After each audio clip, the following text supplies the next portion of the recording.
মঙ্গলবার ইসরায়েলি প্রধানমন্ত্রী বেনিয়ামিন নেতানিয়াহুর সঙ্গে দ্বিপক্ষীয় বৈঠকে বসেন মার্কিন প্রেসিডেন্ট ডোনাল্ড ট্রাম্প। গাজা উপত্যকা পুনর্গঠন ও বসবাসরত মানুষের ভবিষ্যৎ নিয়ে চিন্তা করার বদলে ট্রাম্প বলেন ভিন্ন কথা। সংবাদ সম্মেলনে তার ঘোষণা, গাজা উপত্যকা দখলে নিবে যুক্তরাষ্ট্র।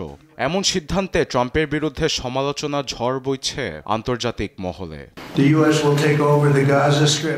যুক্তরাষ্ট্র গাজা নিয়ন্ত্রণে অনেকগুলো কাজ করবে। প্রথমত, অবিস্ফোরিত বোমা নিষ্ক্রিয় করার পাশাপাশি অন্যান্য সব অস্ত্রের ভাণ্ডার ধ্বংস করা হবে। একই সঙ্গে বিধ্বস্ত বাড়িঘর সরিয়ে ফেলে মানুষের বসবাসের জন্য বাড়ি বানানোর পাশাপাশি কর্মসংস্থান তৈরি করা হবে। গাজায় অর্থনৈতিক উন্নয়নের হবে এক নতুন সূচনা।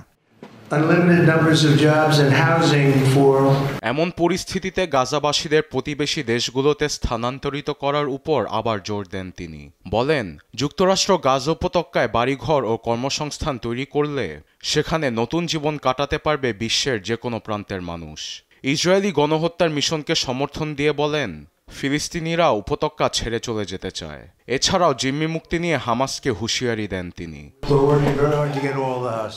আমরা জিম্মিদের ফেরত পাবার ক্ষেত্রে পরিশ্রম করে যাচ্ছি। সবকিছু দ্রুতই এগোচ্ছে। আস্তে আস্তে সব জিম্মি মুক্তি পাচ্ছে। এরপর চুক্তির দ্বিতীয় পর্যায়ে যাব।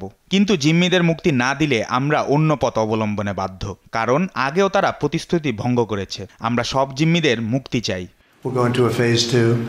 অন্যদিকে সম্মেলনে ইরানের প্রতি কঠোর বার্তা দেন প্রেসিডেন্ট ট্রাম্প।